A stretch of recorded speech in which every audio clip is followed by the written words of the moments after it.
Exactly, Brooke, also heading into the lunch hour, if you are going to be heading home for a little bit as well, it is looking imperative today to make sure early before these storms rumble through that you are charging up kind of laptops, phones as best you can, and do have your plan B in store here when it comes to flashlights because we are expecting to see power outages. I hate to break it to you, but it's looking likely with these severe storms later on tonight.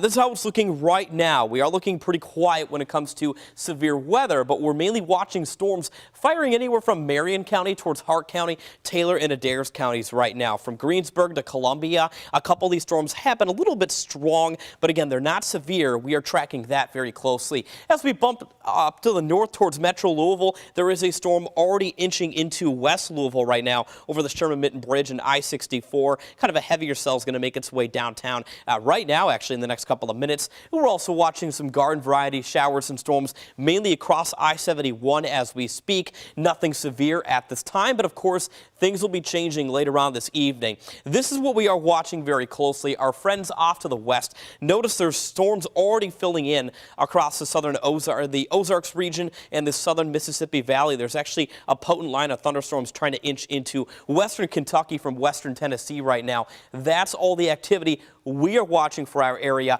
later on tonight. This is the scale of severe weather right now. Our friends from St. Louis off to the west of us are going to be likely seeing the worst of the severe weather, but all of us here in Kentucky are highlighted in the orange color, which means 3 out of 5 on the scale of severe weather likely for our area. We're mainly watching strong wind gusts, very heavy rainfall at times as these storms do trek over our area, and a couple of tornadoes are not out of the equation, unfortunately, as the sun is down later tonight. So please make sure you stick with us here with the First Alert Storm Team as we are tracking these storms rumbling through. You can see on Futurecast, the good news is we're staying quiet for the next couple of hours.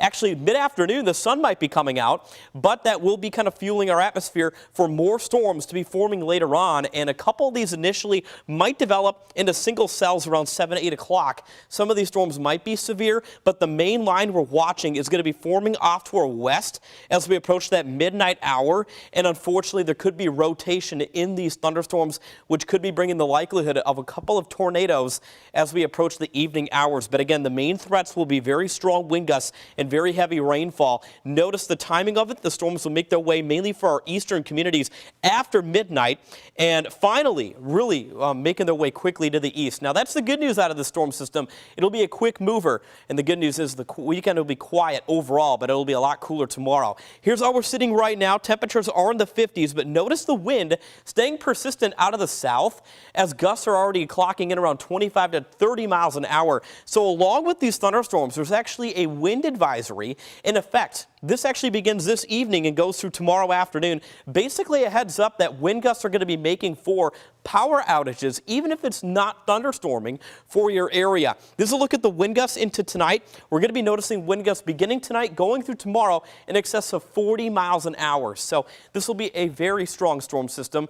So Brooke, please, for all the viewers at home, make sure you're charging your appliances right now just to be ahead of things. Make sure you do have a flashlight and candles just in case the power does go out for your area.